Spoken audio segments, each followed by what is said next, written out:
ओम सहना भवतु सहनौ भुनक्तु सह वीर्यङ्करवावहै तेजस्विनावधीतमस्तु मा विद्विषावहै।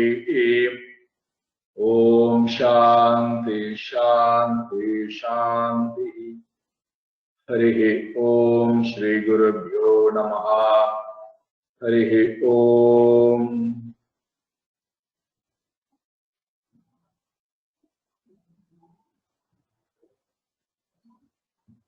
वेदसार शिवस्तवः पशूनां पतिं पापनाशं परेशम् पशूनां पतिं पापनाशं परेशम् गजेन्द्रस्य कृत्तिं वसानं वरेण्यम् गजेन्द्रस्य कृत्तिं वसानं वरेण्यम् जटाजूटमध्ये स्फुरत् गाङ्गवारिम् जटाजूटमध्ये स्फुरत् गाङ्गवारिम् महादेवमेकं स्मरामि स्मरारिम् महादेवमेकं स्मरामि स्मरारिम् महेशं सुरेशं सुरारातिनाशम् महेशं सुरेशं सुरारातिनाशम् विभुं विश्वनाथं विभूत्यङ्गभूषम् विभुं विश्वनाथं विभूत्यङ्गभूषम् विरूपाक्षमिन्द्रवक्त्रवह्नित्रिनेत्रम् विरूपाक्षमिन्द्रवक्त्रवह्नित्रिनेत्रम् सदानन्दमीडे प्रभुं पञ्चवक्त्रम् सदानन्दमीडे प्रभुं पञ्चवक्त्रम् गिरीशं गणेशं गले नीलवर्णम् गिरीशं गणेशं गले नीलवर्णम् गवेन्द्राधिरूढं गुणातीतरूपम् गवेन्द्राधिरूढं गुणातीतरूपम् भवं भास्वरं भस्मनाभूषिताङ्गम् भवं भास्वरं भस्मनाभूषिताङ्गम् भवानी कलत्रं भजे पञ्चवक्त्रम् भवानी कलत्रं भजे पञ्चवक्त्रम् शिवाकान्त शम्भो शशाङ्कार्धमौले शिवाकान्त शम्भो शशाङ्कार्धमौले महेशानशूलिन् जटाजूटधारिन् महेशानशूलिन् जटाजूटधारिन् त्वमेको जगद्व्यापको विश्वरूपम् त्वमेको जगद्व्यापको विश्वरूपम् प्रसीद प्रसीद भो पूर्णरूपः प्रसीद प्रसीद प्रभो पूर्णरूपः परात्मानमेकं जगद्बीजमाद्यम् परात्मानमेकं जगद्बीजमाद्यम् निरीहं निराकारमोङ्कारवेद्यम् निरीहं निराकारमोङ्कारवेद्यम् यतो जायते पाल्यते येन विश्वम् यतो जायते पाल्यते येन विश्वम् तमेशं भजे लीयते यत्र विश्वम् तमेशं भजे लीयते यत्र विश्वम्।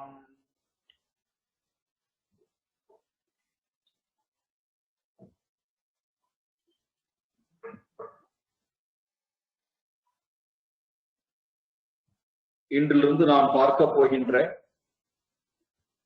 நூலானது உபனிஷத் என்பதாக அமைகிறது.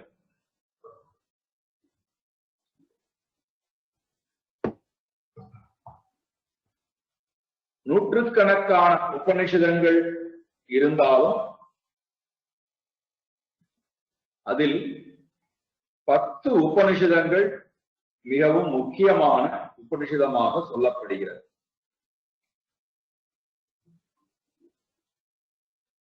என்ன காரணம்? ஏன் 10 உபனிஷதம் முக்கியமானதாக சொல்லப்படுகிறது என்றால், இந்த 10 உபனிஷதத்துக்கும் 3 ஆச்சாரியர்களும் விளக்க உரை செய்திருக்கிறார்கள். ஆகையினாலே இந்த 10 உபனிஷதம்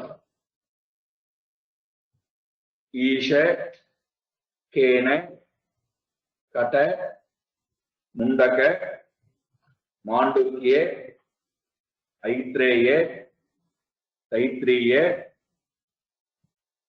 பிரஷ்ன, பிருகதாரண்யக, சாந்தோக்கிய,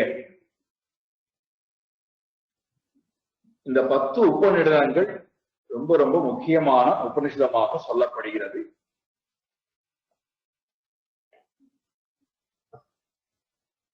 கைவல்ய உபனிஷதமும் இதிலே சேர்த்துக் கொள்வார்கள்.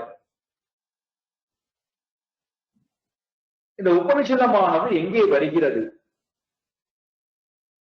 என்றால், வேதத்தை 4 பகுதிகளாக பிரிக்கிறார்கள்.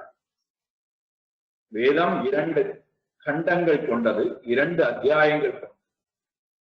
அதை 4 பகுதிகளாக பிரிக்கிறார்.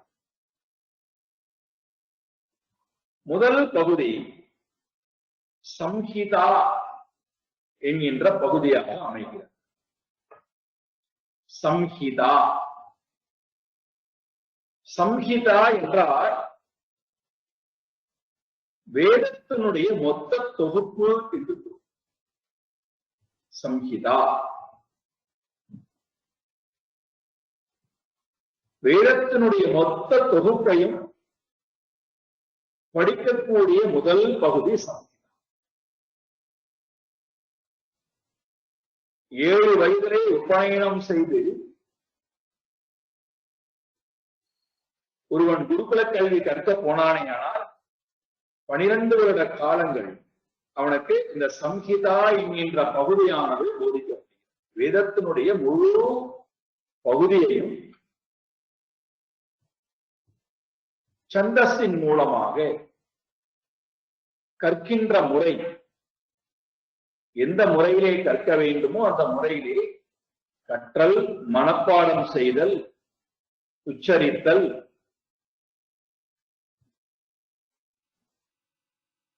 இந்த இடத்துல இருக்கக்கூடியது முதல் பகுதி சம்ஹிதா.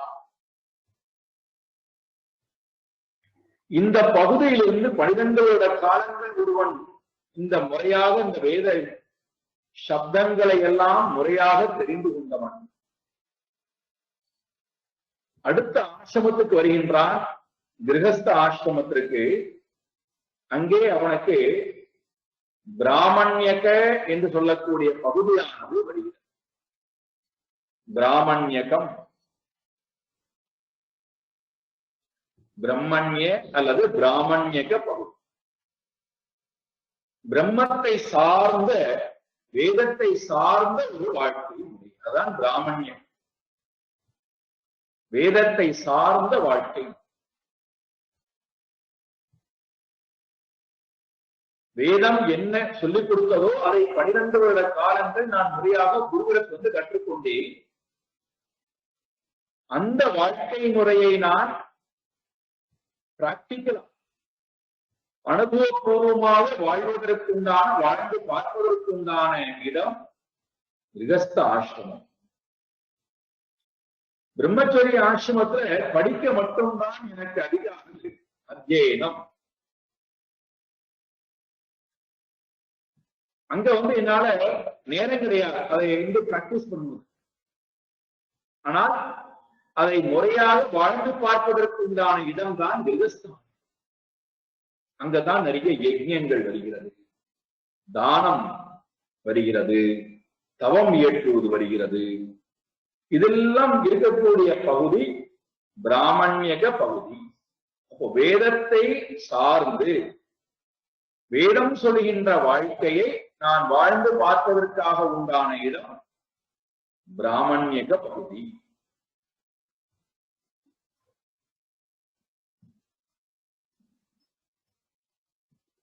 இதிலிருந்து ஒருவன் தகுதி படைத்தவனாக பக்குவ நிலையை, மனதளவிலே பக்குவ நிலையை அடைந்து அடுத்த ஆசிரமத்துக்கு தானாக நகர்கிறான். அதுக்கு பேர் தான் ஆரண்யக பகுதி. ஆரண்யகம், ஆரண்யம் என்றால் காடு. காற்றில் தொடர்பான, காட்டிலே வாழ்வதற்கு உண்டான ஒரு வாழ்க்கை முறை, அதற்கு உண்டான மனோநிலையை வளர்த்துக் கொள்வது கிரகஸ்த ஆசிரமம்.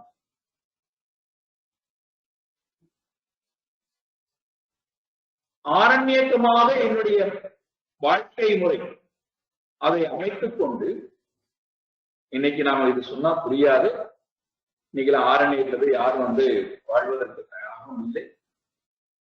அப்ப நம்ம மனதளவிலே நான் என்னை தயார்படுத்திக் கொள்கின்ற நிலை. ஆரண்யத்துக்கு போகும்போது எப்படி நாம் அதிகமான பாரத்தை எடுத்துக் கொள்ளலாம், குறைவான பொருள்களை வைத்துக் கொண்டு எப்படி காற்றை நிறைவான ஒரு வாழ்க்கையை வாழலாம் என்று நாம் தயார்படுத்திக் கொண்டு போகின்றோமோ அதே போல ஒரு வாழ்க்கை நாம் எங்க வேணா இருக்கலாம். நகரத்துல இருக்கலாம், அல்லது பெரிய பெரிய சிட்டியில இருக்கலாம்.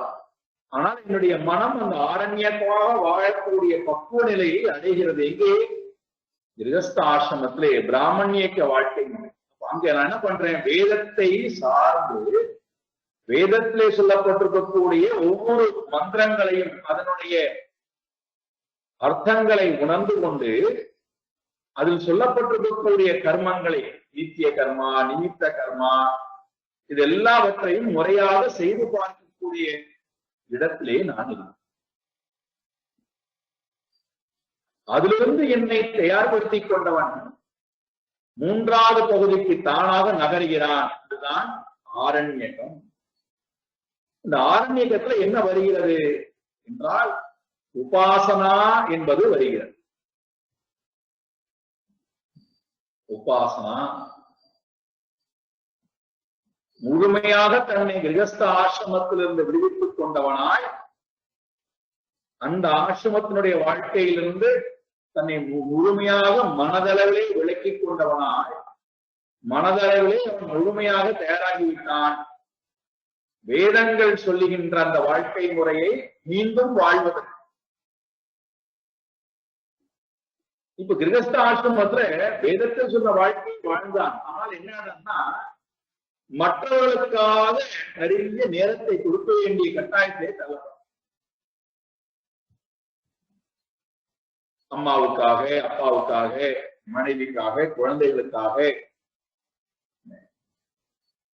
சன்னியாசிகளுக்காக, வானப்பிரஸ்தனுக்காக, பிரம்மச்சாரிக்காக, சமூகத்திற்காக என்று நிறைய தன்னுடைய நேரத்தை மற்றவர்களுக்காகவும் கொடுத்துக் கொண்டிருந்தான். மீதி இருக்கக்கூடிய நேரத்தை இறைவனோடும் தன்னோடும் வைத்துக் கொண்டான். இப்போ வானப்பிரஸ்த ஆசிரமத்துக்கு வந்ததுக்கு பிறகு இதெல்லாம் கிடையாது.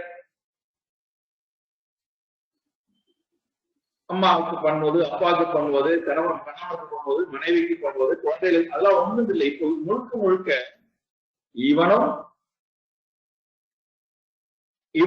இறைவனோட கூடிய ஒரு வாழ்க்கை முறையை, இறைவனை அடைய வேண்டும் சொல்லக்கூடிய அந்த வாழ்க்கை முறைக்கு உண்டான முழு தகுதியை வளர்த்துக் கொள்வதற்கு அதிகமான நேரத்தை சாஸ்திரத்தோடு செலவிடுதல், இறைவனோட செலவிடுதல், அதிகமாக ஜபம் செய்தல், தவம் இயற்றுவது, இதெல்லாம் இருக்கக்கூடிய பகுதி ஆரண்யக பகுதி.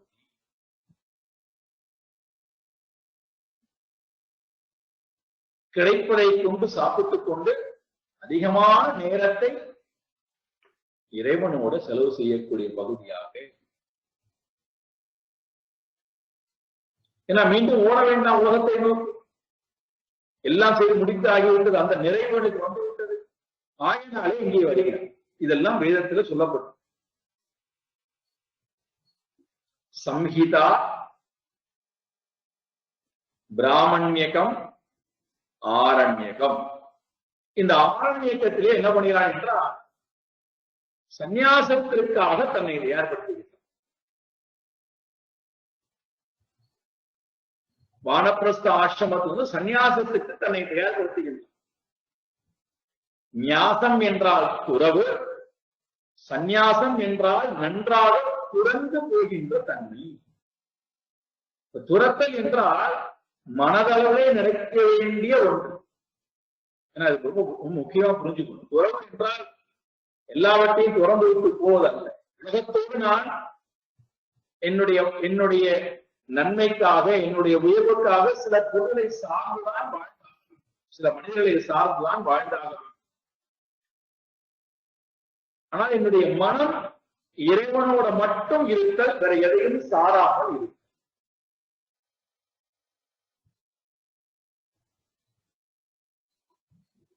இங்க சந்நியாசத்துக்கு தன்னை முழுமையாக தயார்படுத்திக் கொண்டவன் ஆரண்யக்கத்திலே போய்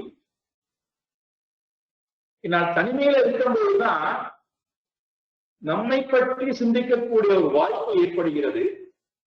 இறைவனை பற்றி சிந்திப்பதற்கு வாய்ப்பு ஏற்படுகிறது. சாஸ்திரத்தை குறித்து விசாரம் செய்வதற்கு ஒரு வாய்ப்பு ஏற்படுகிறது. இறைவனை குறித்து நான் உபாசனை தியானம் செய்வதற்கு வாய்ப்பு.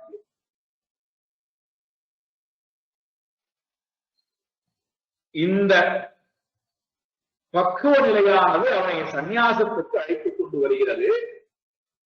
அங்க என்ன நடக்கின்றது என்றால் சந்நியாச வாழ்க்கையிலே அவனுக்கு ஒரே ஒரு காரியம் தொடர்ந்து நடைபெற வேண்டியதாக இருக்கிறது. அது என்னன்னா ஆத்ம விசாரம். தன்னை குறித்தென விசாரத்திற்கு வருகிறான். தன்னை ஆராய்ந்து பார்க்கக்கூடிய இடம்தான் சந்நியாசம்.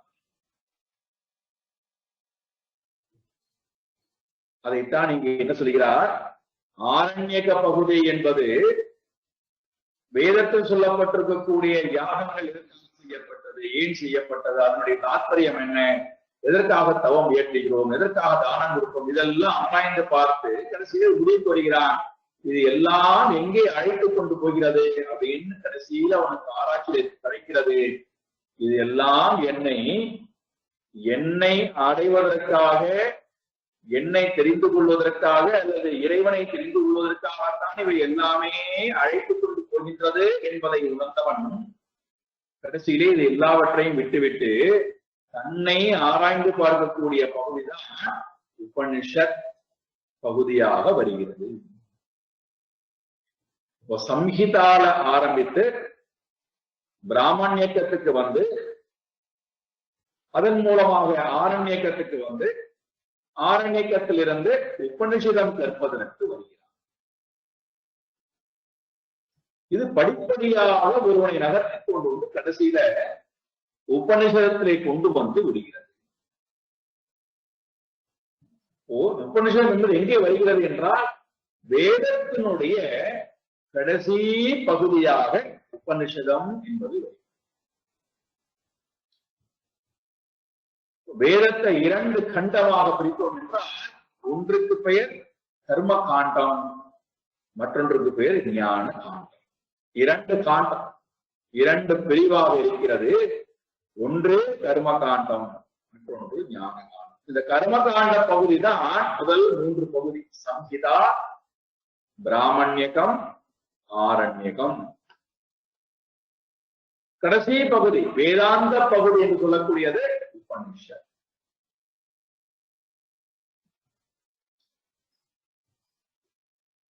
இப்போ கர்மகாண்ட பகுதிக்கும் உபனிஷத் பகுதிக்கும் என்ன வேறுபாடு? எதற்காக உபனிஷத் பகுதிக்கு வர வேண்டும்? என்ன தேவை வந்தது உபனிஷத் பகுதிக்கு வருவதற்கு? கர்மகாண்டத்திலே இருந்து விட்டு போகலாமே,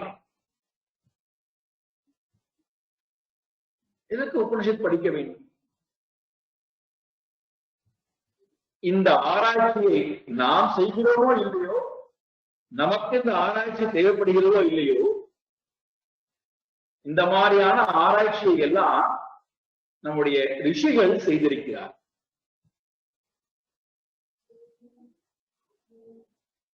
அந்த ஆராய்ச்சிக்கு பெயர் தான் மீமாம்சா என்று பெயர்.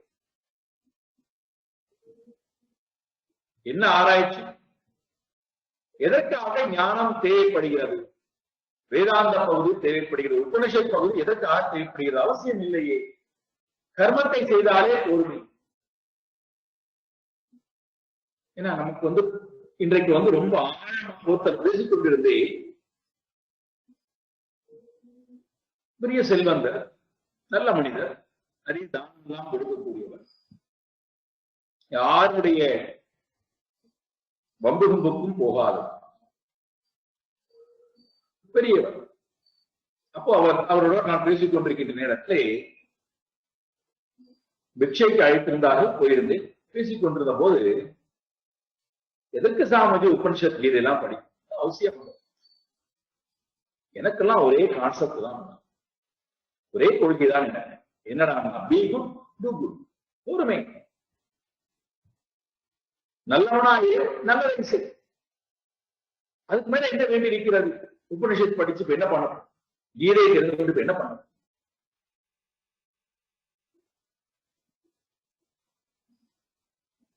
நான் மனதுக்குள்ளே நினைத்துக் கொண்டே, அவர்கிட்ட சொல்லல, என்னுடைய மனதை நினைத்துக் கொண்டேனா, பசுமாடும் யார் 9 போவதில்லை, மான்களும் யார் 9 போவதில்லை, யானையும் யாருடைய 9 போவதில்லை. அதுவும் பி குட் டு குட்டாக இருக்கிறார். தானும் நல்லபடியாக வாழ்கிறது, நல்ல பாலை குடிக்கிறது.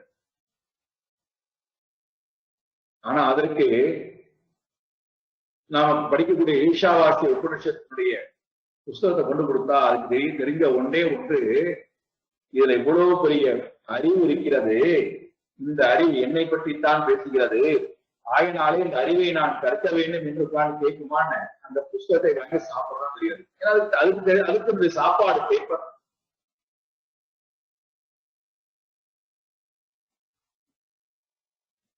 நல்லவனா ஏன் நல்லதை செய்து விட்டு போ, எதற்கு தேவையில்லாம ஞாபகத்துக்கலாம், என்ன வேணும், என்ன அவசியம்? இதை மீமாம்சா என்று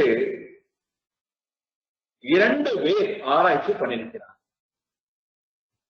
மீமாம்சா என்றால் ஆராய்ச்சி, விசாரம். மீமாம்சா என்பதற்கு பூஜ்ய விசாரம் என்று பெயர். பூஜ்ய விசாரம். பூஜ்ய என்றால் வணங்க தகுந்த, மதிக்க தகுந்த, போற்ற தகுந்த விசாரம், போற்றுதலுக்கு உரிய விசாரம். எது போற்றுதலுக்கு உரிய விசாரமாக இருக்கிறதோ அதுக்கு பெயர் மீமாம்சா என்று. எல்லா விசாரத்தையும் நாம் போற்றுதலுக்கு உரியது என்று சொல்லுவது கிடையாது. எத்தனையோ விசாரம் நடக்கிறது. ஒருவரை குறித்து விசாரம் செய்வது, பொருளாதாரத்தை குறித்து விசாரம் செய்வது, அதெல்லாம் பூஜ்ய விசாரமான. எதை போற்றுதலுக்கு உரிய விசாரம் சொல்லப்படுகிறது? எந்த விசாரம்? விசாரத்தினுடைய முடிவிலே ஒருவனுக்கு மனதிலே அமைதியையும் தெளிவையும் வேத பாவத்தையும் நீக்குகிறதோ அந்த விசாரம் பூஜ்ய விசாரம். அந்த வகையில ஜைமினி மகரிஷி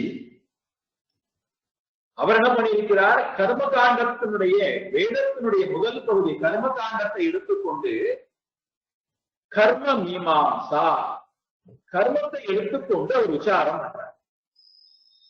கர்ம மீமாம்சா. அதனால்தான் வேதத்தினுடைய முதல் பகுதி இவ்வாறு ஆரம்பிக்கும். அதாதோ கர்ம ஜிக்ஞாசா. நாங்கள் இப்பொழுது கர்மத்தை பற்றி உங்களுக்கு சொல்ல ஆரம்பிக்கின்றோம். அதாதோ கர்ம ஜிக்ஞாசா. அதே விசாரத்தை அதே வாக்கியத்துல நடுவுல கர்மத்தை எடுத்துட்டு பிரம்ம ஜிக்ஞாசா, பிரம்மத்தை குறித்து நாங்கள் அறிய ஆரம்பிக்கின்றோம், விசாரம் செய்ய ஆரம்பிக்கின்றோம் என்று வியாசர் என்ன பண்றார்? இரண்டாவது பகுதியை எடுத்துக்கிறார், உபனிஷத் பகுதியை எடுத்துக்கிறார், வேதாந்த பகுதியை எடுத்துக்கிறார். அந்த பகுதிக்கு பெயர் ஒன்று கர்ம மீமாம்சா, மற்றொன்று ஞான மீமாம்சா. அதனால்தான் பிரம்மசூத்திரத்தினுடைய முதல் சூத்திரமே இவ்வாறு வருகிறது. அதாதோ பிரம்ம ஜிக்ஞாசா, பிரம்மத்தை குறித்து அறிதல். அப்போ ஒன்று கர்ம மீமாம்சா, மற்றொன்று பிரம்ம மீமாம்சா. கர்ம காண்டத்தை எடுத்து ஆராய்ந்தவர் ஜெய்மினி, வியாசர் பிரம்மத்தை எடுத்து ஆராய்ந்து அதனுடைய விளக்கத்தை குறித்தார்.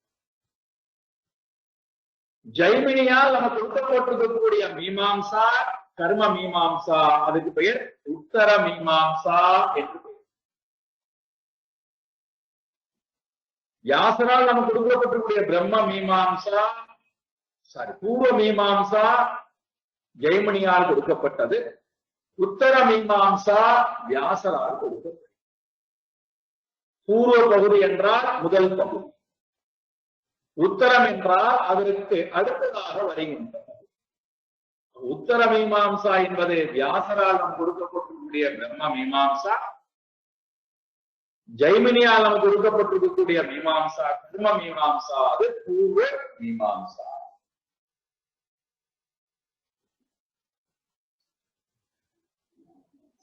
இப்ப வேதம் இந்த இரண்டு பகுதிகளாக, இரண்டு கண்களாக இருந்து கொண்டு கர்மத்தையும் ஞானத்தையும் தன்னிடத்திலே வைத்துக் கொண்டு நமக்கு உண்மை தத்துவத்தை போதிக்க வருகிறது. வேதம்னா என்ன? வேதம் என்பது, வேத என்றால் அறிவு. வேத்யதே அனேன இதி வேதஹா. வேத்யதே அனேன இது வேதா. வேதம்னா நாம் என்ன நினைத்துக் கொண்டிருக்கோம்? தவறா புரிந்து வைத்திருக்கோம். வேதம் என்றால் வெறும் சப்த உச்சாரணம் அப்படின்னு நினைச்சிருக்கோம். இரண்டாவது, அந்த வேதத்தில் சொல்லப்பட்டிருக்கக்கூடிய இந்த சப்த உச்சாரணத்துக்கு ஏற்ப சில கர்மங்களை செய்தால் அதுதான் வேத பகுதி அப்படின்னு நினைச்சிருக்கோம். வேதம் என்றால் அறிவு.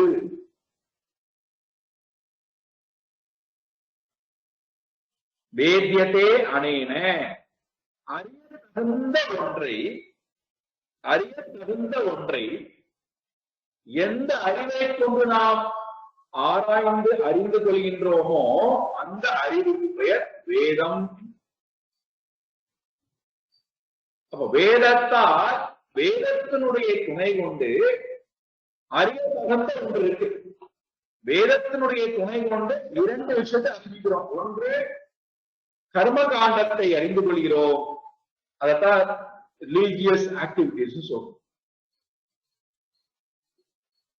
பார்த்தோம் அல்லவா? சம்ஹிதா, பிராமணியம், ஆரண்யகம் என்று சொல்றோம் அல்லவா? அந்த மூன்று பகுதியும் கர்ம காண்டத்திலே வருகிறது. அதை ஆராய்ந்து அதை எவ்வாறு செய்ய வேண்டும், எந்த முறையிலே செய்ய வேண்டும், எதற்காக செய்ய வேண்டும், எப்படி செய்ய வேண்டும் என்பது எல்லாம் ஆராய்ந்து அதற்கு ஏற்ற வாழ்க்கையை அமைத்துக் கொள்வது முதல் பகுதி, கர்ம மீமாம்சா. இரண்டாவது பகுதி வேதாந்த பகுதி அல்லது உபனிஷத் பகுதி, அது பிரம்ம மீமாம்சா.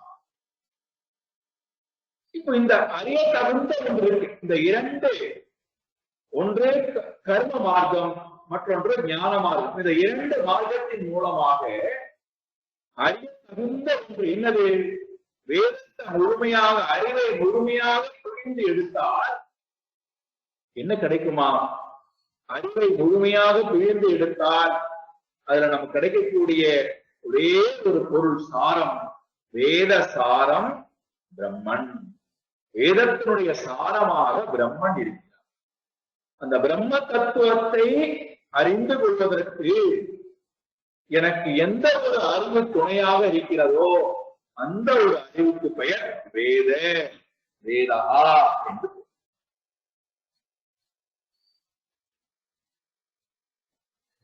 அந்த வேதத்தினுடைய அந்த அறிவினுடைய அந்த பகுதி, அந்த என்றால் அறிவை கொண்டு முடிவாக நான் ஒரு தீர்மானத்துக்கு வருகிறேன். அந்த என்றால் முடிவு. ஆராய்ந்து கொண்டே அறிவை கொண்டு ஆராய்ந்து கொண்டே விசாரம் செய்து கடைசியிலே ஒரு முடிவான, ஒரு தெளிவான ஒரு உட்பொருளை புரிந்து கொண்டு இதுதான், இதற்கு மேல் அறிய வேண்டியது ஒன்றுமே இல்லை, இதை அறிந்து கொண்டு விட்டால் அதற்கு பிறகு இவனுக்கு எந்த அறிவையும் தேட வேண்டிய அவசியம் இல்லை, எதையுமே நாட வேண்டிய அவசியம் இல்லை என்கின்ற ஒரு முடிவுக்கு வருகின்ற ஒரு முடிவை காட்டுகின்ற பகுதி வேதாந்தம். வேதத்தினுடைய முடிவான பகுதி எதுவோ அது வேதாந்தம்.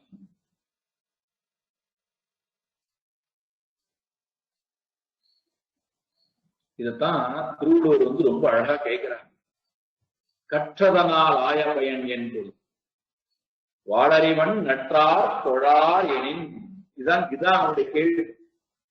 அவனுடைய அறிவானது உன்னை அந்த அறிவுக்கு சொந்தக்காரனாருடைய பிரம்மனிடத்திலே கொண்டு சேர்க்காது போனால் நீ கற்ற அறிவினாலே என்ன பிரயோஜனமும் கேட்க.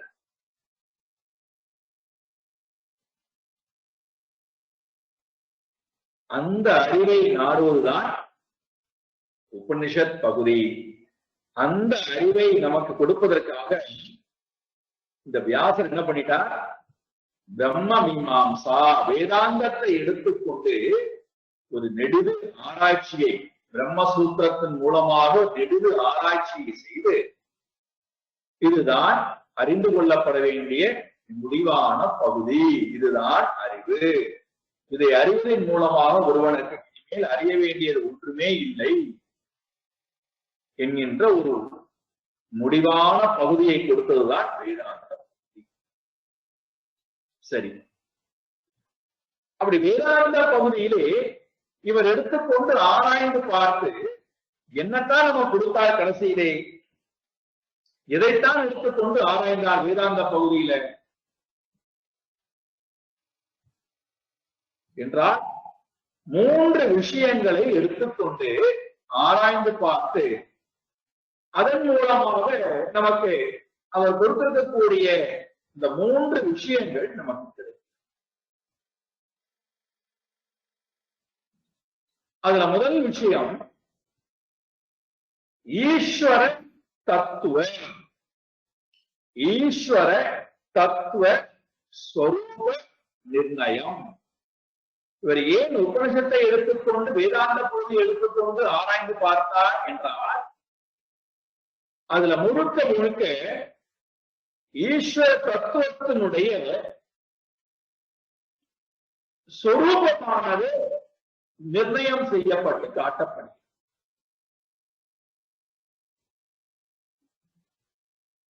நிர்குண பரமாத்மாவுடைய சொரூபமானது முழுமையாக வேதாந்த பகுதியிலே இருக்கின்ற காரணத்தினாலே அதனுடைய தாற்பயமானது, அதனுடைய சுரூபமானது முழுமையாக விளக்கப்படுகின்ற காரணத்தினாலே இவர் பிரம்ம மீமாம்சா உபனிஷத்தை எடுத்துக்கொண்டு அல்லது வேதாந்த பகுதியை எடுத்துக்கொண்டு ஆராய்ச்சி நமக்கு கொடுத்தார்.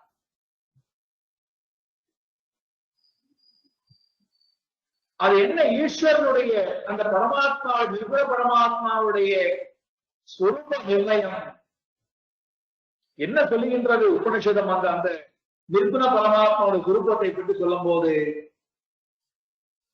ஈஷாவாசிய உபனிஷத்துல பாஷ்யக்காரன் அந்த நிர்குண பரமாத்மாவுடைய சொரூப தாத்பரியத்தை சொல்றாங்க. என்ன அந்த சொரூபம்? ஆத்மாஹா சொரூபம் சுத்தத்வா. சுத்தத்வா ஆத்மா சுத்த சைத்தன்யம், பியூர்.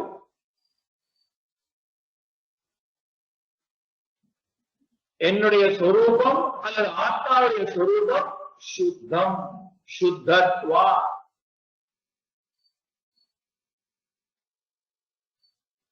அதனால்தான் நீங்க பாத்தீங்கன்னா ரொம்ப ரொம்ப நீங்க கவனமா கவனித்தீர்கள் என்றால் இந்த 3 பகுதி இருக்கு அல்லவா, சம்ஹிதா, பிராமணியகம், ஆரண்யகம், 3 பகுதியில பாத்தீங்கன்னா இந்திரியங்களையும் உடலையும் பிராணனையும் மனதையும் தயாரிக்கக்கூடிய இடமாக அந்த இடம் இருக்கு. சுத்தப்படுத்தக்கூடிய இடமாக அவை இருக்கிறது. ஒருமுகப்படுத்தக்கூடிய இடமாக அவை இருக்கிறது. தெளிவை கொடுக்கக்கூடிய இடமாக அவை இருக்கிறது. அங்க வேற ஒன்றுமே நடக்கல.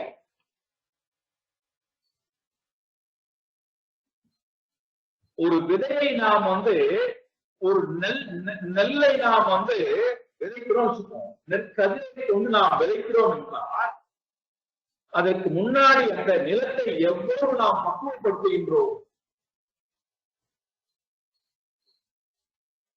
எத்தனை முறை அதை நாம் பக்குவப்படுத்தி, அதெல்லாம் உங்களுக்கு தெரியும். அவ்வளவு காரியங்கள் செய்து முடித்ததற்கு பிறகு அதை நன்றாக சமப்படுத்தி அதுல ஜலத்தை முழுக்க நிரப்பி அது முழுமையாக மண்ணானது உறிந்து கொண்டதற்கு பிறகு மீண்டும் ஜலத்தை நிரப்பி ஜலமானது ததும்ப இருக்கக்கூடிய நேரத்திலே அதுல கொண்டு போய் நாம் அந்த நெற்பயிரை நாம் விதைக்கிறோம்.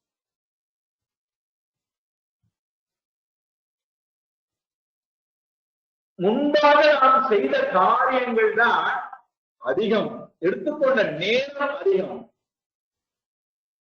ஆனால் ஒரு முறை இந்த நிலம் பக்குவப்பட்டு விட்டது என்றால் அதுல அருமையான நெற்கதிரை நாம் விதைத்தால் அறுவடை செய்வது சுலபம். அதே போல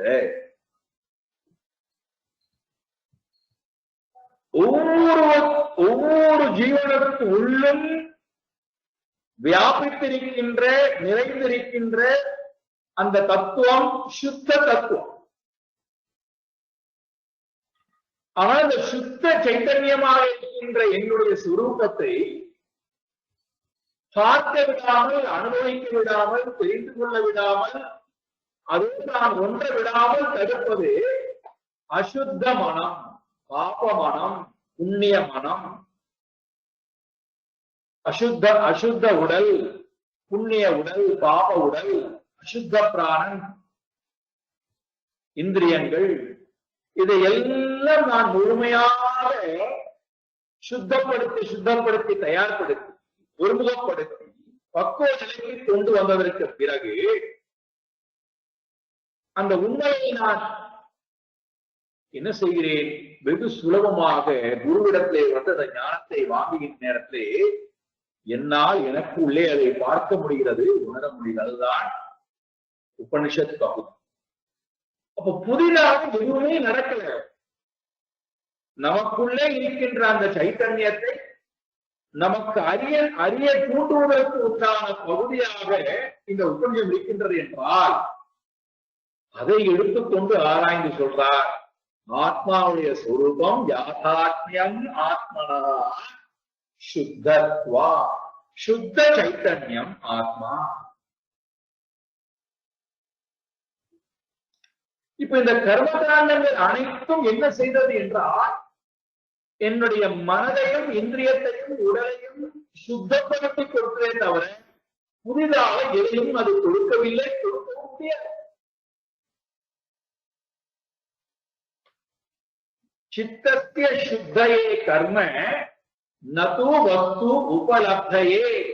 விவேக சூடாமணியில சந்திர பகவத் பாடல் சொல்றார். கர்மகாண்டத்திற்கு என்ன அதிகாரம் இருக்கு என்றால் சுத்தத்தன்மையை கொடுக்க முடியும், சித்த சுத்தியை கொடுக்க முடியுமே தவிர அதுவும் விருப்பு இல்லாமல் செய்தார். மற்றபடி அதற்கு வேற எந்த அருகதையும் இல்லை ஞானத்தை கொடுப்பதற்கு. நாம இதை புரிஞ்சிக்காதனால நம்முடைய நேரத்தை முழுக்க எதை கொண்டு போய் செலவு பண்ணிடுறோம். நிஷ்காமிய கர்மம் கூட இல்ல, கர்ம யோகம் கூட இல்ல, காமியத்திலேயே வாழ்க்கையை ஓடும். அதுல இருந்து நாம் எதையோ நமக்கு இதெல்லாம் கிடைத்து விட வேண்டும் என்கின்ற ஆசை வருது, நிறைவு அடைந்து விட வேண்டும், மோட்சம் அடைந்து விட வேண்டும்.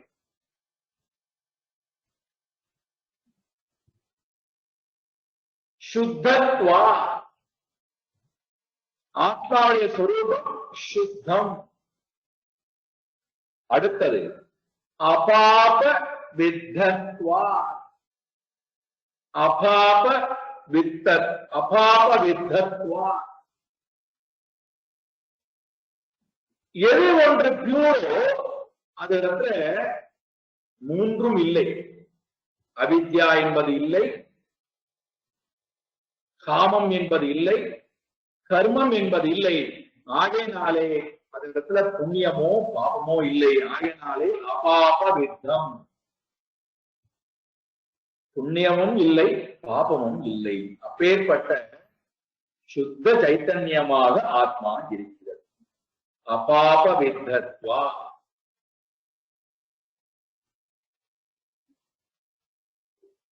மூன்றாவது ஏகத்வா, அது ஒன்றுதான் இருக்கு.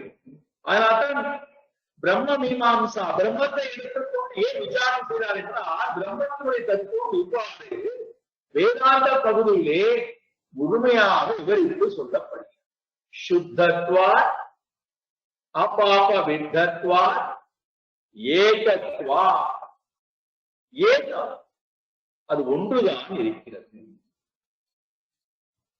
அதை தவிர்த்து இரண்டாவது ஒன்று இல்லை. இதைத்தான் வேதமும் சுட்டிக்காட்ட வருகிறது. இதைத்தான் வேதாந்த பகுதி முழுமையாக பேசுகிறது.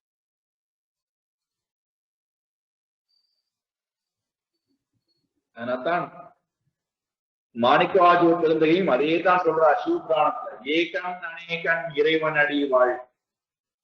விஷ்ணு சஹஸ்ரநாமத்திலும் இதே வாக்கியம் வருகிறது. ஏகோ நைக சவகத்தின் எத்தற்பதம் அனுத்தமம். யார் ஒருவர் ஏகமாக இருக்கிறாரோ அவர்தான் அநேகமாகவும் இருக்கிறார். ஒரே தங்கம் தான் அநேக ஆபரணமாக இருக்கிறது. ஒரே மண்ணுதான் அநேக பாண்டமாக இருக்கிறது. ஒரே நூல்தான் அநேக வஸ்திரமாக இருக்கிறது. ஒரே பஞ்சபூதம் தான் அநேக வடிவங்களோட கூடிய பஞ்சபூதமாக இருக்கிறது. அநேகங்கிறதே தப்பு, ஏக்கம் தான். ஏகத்வா, ஒன்றே ஒன்று, ஒன்றாக இருக்கின்ற அந்த பிரம்மஸ்வரூபம்.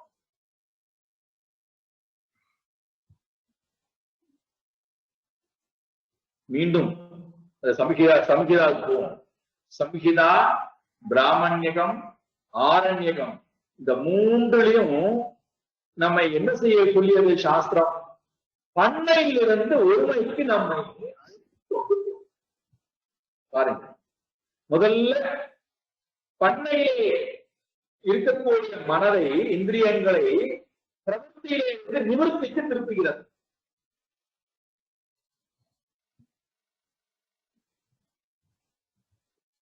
வியாபாரம் செய்யக்கூடியவனை பாருங்களேன். பலதரப்பட்ட இடத்துல வியாபாரம் செய்துவிட்டு விதவிதமான இடத்துக்கு போனாலும், விதவிதமான மக்களோட உறவாடினாலும், விதவிதமான காரியங்களை செய்தாலும், விதவிதமான பொருள்களை பார்த்து அனுபவித்து எல்லாம் செய்தாலும் அவனுடைய உள்ளத்துல ஒரு எண்ணம் ஓடிண்டே இருக்கு. நம்ம எல்லாருக்குமே அது என்ன எண்ணம் கேட்டீங்கன்னா, எப்பொழுது நான் இதெல்லாம் முடித்து விட்டு என்னுடைய வீட்டுக்கு போகும். இந்த எண்ணம் பெரிய அரண்மனையிலே இருந்தாலும் சரி, 5 ஸ்டார் ஹோட்டல்ல இருந்தாலும் சரி, சுகத்தை அனுபவிக்கக்கூடிய இடத்துல இருந்தாலும் இதெல்லாம் என்னுடையது அல்ல. நான் என்னுடைய இடத்துக்கு போகணும். அது வெறும் குடிசை பகுதியாக கூட இருக்கலாம், அல்லது ஒரே ஒரு அறையாக கூட இருக்கலாம், வசதிகள் கூட குறைவா இருக்கலாம். ஆனா என்னுடைய இடத்துக்கு அங்கே நான் மட்டும் இருக்க வேண்டும், அல்லது என்னோட கூட என்னுடைய இஷ்டமான மக்கள் மட்டும் இருக்க வேண்டும். அவர்களோடு நான் இருந்தால் இதெல்லாம் என்னடா, இதெல்லாம் எனக்கு நிறைவை கொடுக்கவில்லை. அங்கு போனால்தான் நிறை. இதேதான் கர்மகாண்ட பகுதியிலிருந்து நம்மை மெதுவாக அழைத்து அழைத்து அழைத்து நிவிருத்தியாக இருக்கின்ற, ஏக்கமாக இருக்கின்ற பிரம்மஸ்வரூபத்திலே நம்மை அழைத்து கொண்டு போகக்கூடியதாக அமைகிறது. ஏகத்துவம், சுத்தத்வாத், அபாபவித்தத்வாத், ஏகத்வாத், நித்தியத்வாத். நம்ம எல்லாருமே கேட்கிறது அதுதான். நித்தியமாக, மாறாததாக, உண்மையாக இருக்கின்ற இன்பம் எனக்கு வேண்டும். நித்தியம், எப்பொழுதும் அந்த ஆனந்தம் குறைவு இல்லாமல் இருக்கும். ஏற்றத்தாழ்வு இல்லாத அந்த ஆனந்தம் உண்மையாக இருக்கும், மாறாமல் இருக்கும். அதுதான் என்னுடைய சொரூபம் என்று ஆராய்ந்து நம்ம கண்டுபிடிச்சு கொடுத்த இடம் பிரம்ம மீமாம்சா. பிரம்மசூத்திரத்துல அவர் இதெல்லாம் ஆராய்ந்து பார்த்து உபனிஷத் கோவில இதெல்லாம் இருக்கிறது. எது? ஆத்மாவுடைய சொரூபம் நித்தியம், ஆத்மாவை தவிர்த்து இருப்பதெல்லாம் அனித்தியம். அப்ப அனித்தியமானவை ஒரு காலத்திலையும் சந்தோஷத்தை கொடுக்காது. ஆகையினாலே நித்தியமான என்னுடைய சுரூபம்தான் ஆனந்தம் என்பதை எனக்கு காட்டக்கூடிய பகுதி வேதாந்த பகுதி அல்லது உபனிஷத் பகுதி.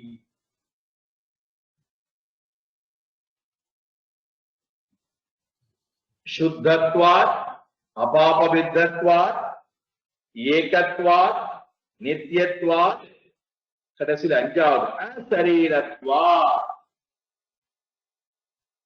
அஞ்சாவது அசரீரத்வாத். மூன்று சரீரங்களும் இல்லாதது எதுவோ அதுதான் ஆத்மாவுடைய சொரூபம். மூன்று சரீரங்கள் இல்லாதது. கடைசியில் ஆறாவது சர்வகதத்வா. சர்வகதத்வா, சர்வகதம் என்றால் சர்வத்திர கச்சதி. எது ஒன்று எல்லா இடத்திலும் வியாபித்திருக்கிறதோ, எது ஒன்று எல்லாமாகவும் இருக்கிறதோ, எது ஒன்று எல்லாவற்றும் நிறைந்திருக்கின்றதோ அதுதான் ஆத்மா.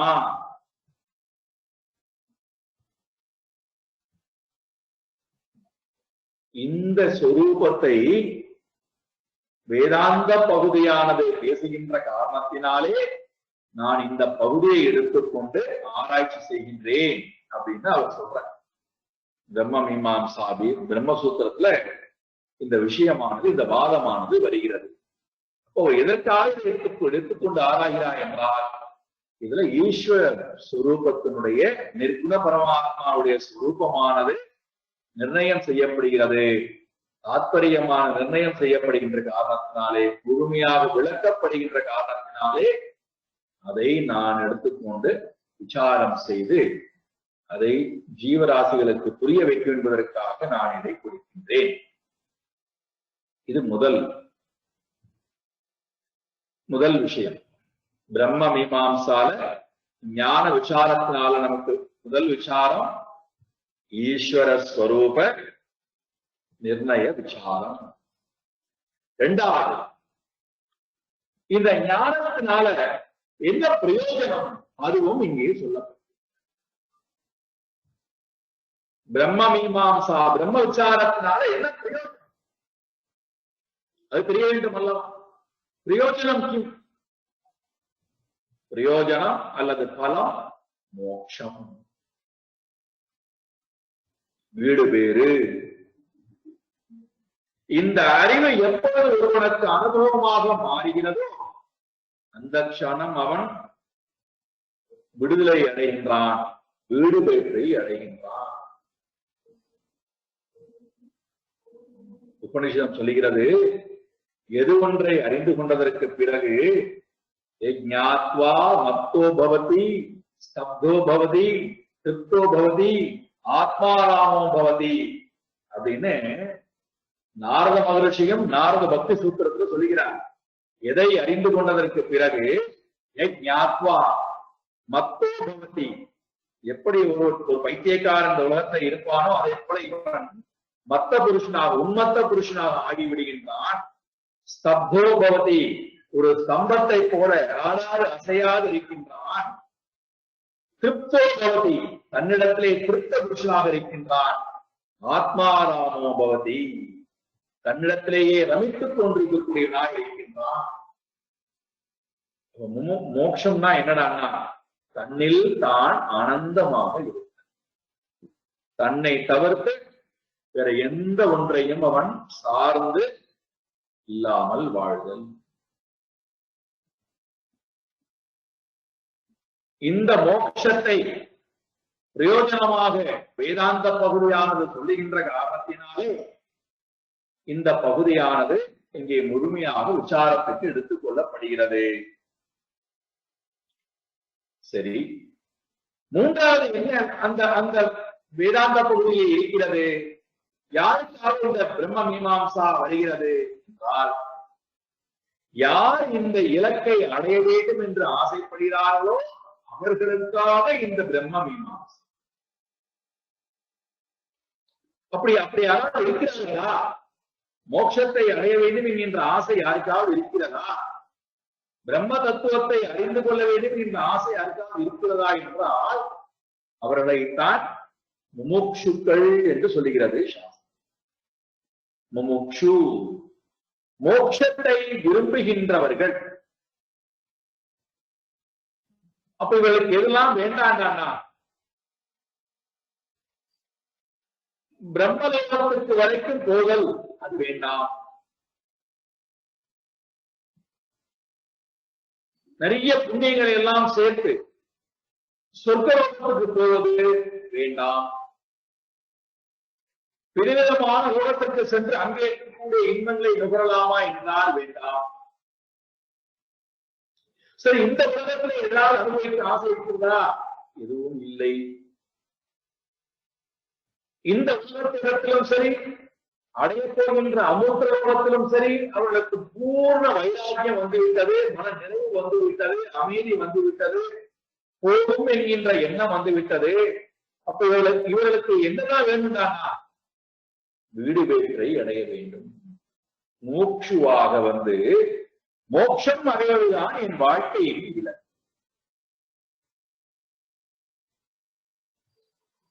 தன்னை உணர்ந்து கொண்டு தன்னை அடைதல், அதுதான் இவர்களுடைய வாழ்க்கையின் இலக்காக இருக்கிறது. இப்பேற்பட்டவர்களை கொண்டு போய் நீங்கள் வந்து உனக்கு ராஜ்யத்தை தருகிறேன் ஏன்னா வந்து இது மாதிரி பண்ணா. சிவாஜி தன்னுடைய குரு சமர்த்த ராமதாஸ் அவரை தன்னுடைய குருவாக வைக்கிறார். ஒரு நாளைக்கு குரு வந்து மாணவனை பார்க்க வருகிறார். சத்ரபதி சிவாஜி ராஜ்யத்தை ஆண்டு கொண்டிருக்கார்.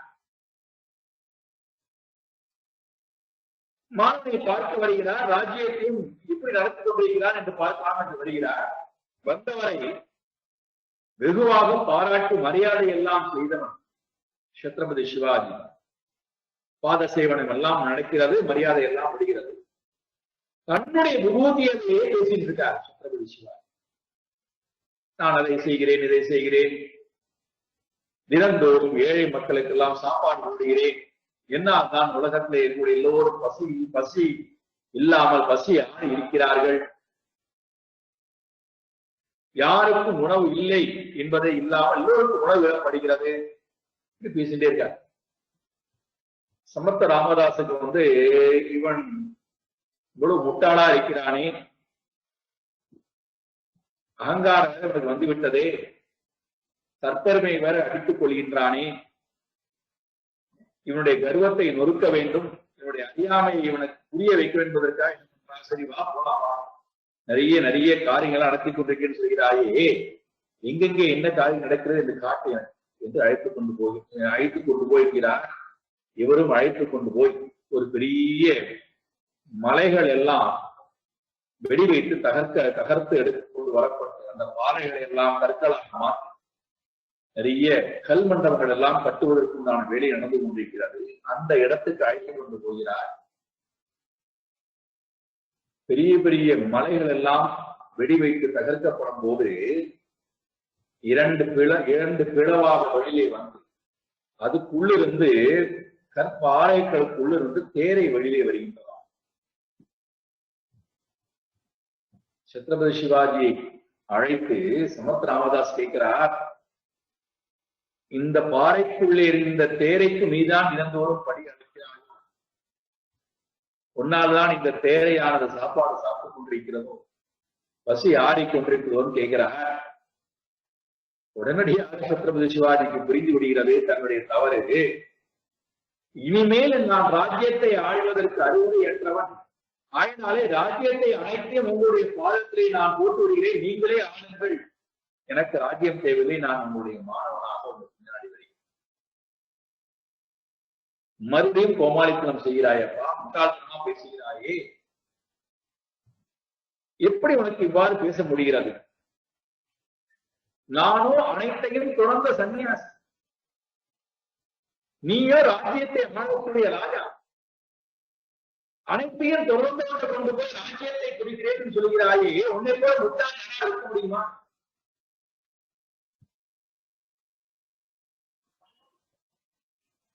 திறந்தவர்களுக்கு ராஜ்யம். நினைத்து பாருங்கள், நமக்கு நாம் வைத்துக் கொண்டிருக்கக்கூடிய பொருளை விட இன்னும் அதிகமான பொருள் வேணும் கேட்கும். அதை கொடுத்தா அதை விட இன்னும் அதிகமான வேணும், அதை கொடுத்தா அதை விட இன்னும் அதிகமாகும். அப்ப கடைசியில் நமக்கு என்ன தெரிகிறது? ஒவ்வொரு வஸ்துவும் வந்ததற்கு பிறகு அடுத்த நிறைவற்ற தன்மைத்தான் நம்முடைய வாழ்க்கையை நாம் ஒவ்வொரு விஷயமும் அனுபவிக்கும். அப்ப எது நிறைவுடானா? பொருள்கள் எதுவும் என்னுடைய ஆனந்தத்தை நிறைக்காது, கொடுக்கவும் முடியாது. ஆனந்தத்துக்கு, பூர்ண ஆனந்தத்துக்கு சொந்தக்காரன் நான் என்பதை உணர்தல் தான் ஞானத்தினுடைய சிறப்பு. அந்த ஆனந்தத்தை, அந்த பூர்ணத்தன்மையை அடைய யார் ஆசைப்படுகிறாரோ அவர்கள் முமுட்சு. அந்த முமுட்சுக்களுக்காக இந்த ஈஸ்வர விசாரமானது செய்யப்படுகிறது. அதன் மூலமாக அவர்கள் மோட்ச பலனை அடைகிறார்கள். ஆகினாலே இந்த விஷயமானது இங்கே வேதாந்த பகுதியாக, உபனிஷத் பகுதியாக விசாரம் செய்யப்படுகிறது. இத சொன்ன உடனே வியாசனுடைய மாணவர் தான் ஜெய்மினி. அவரே கர்மத்தை எடுத்துக்கொண்டு, கர்ம காண்டத்தை எடுத்துக்கொண்டு நெடுத்து விசாரம் பண்ணிருக்காருன்னு பார்ப்போம். பூர்வ மீமாம்சா. அந்த விஷயத்தை கற்றுக்கொண்ட மாணவர்கள் இதற்கு வாதம் செய்ய வருகிறார்கள். இந்த பகுதி நீ சொல்லுகின்ற இந்த மூன்றும், ஈஸ்வர ஸ்வரூப விசாரம், மோட்ச பலன், முமுட்சு தன்மை, இந்த ஞானத்தை நாடக்கூடியவர்களுடைய மாணவர்களுடைய தன்மை, இதெல்லாம் ஏற்கனவே கர்மகாண்டத்திலேயே விசாரம் செய்யப்பட்டு விட்டதே. எதற்கு தேவையில்லாமல் இந்த வேதாந்த பொருளை எடுத்துக்கொண்டு நீ விசாரம் செய்ய வருகிறார்கள், என்ன அவசியம் உள்ளது?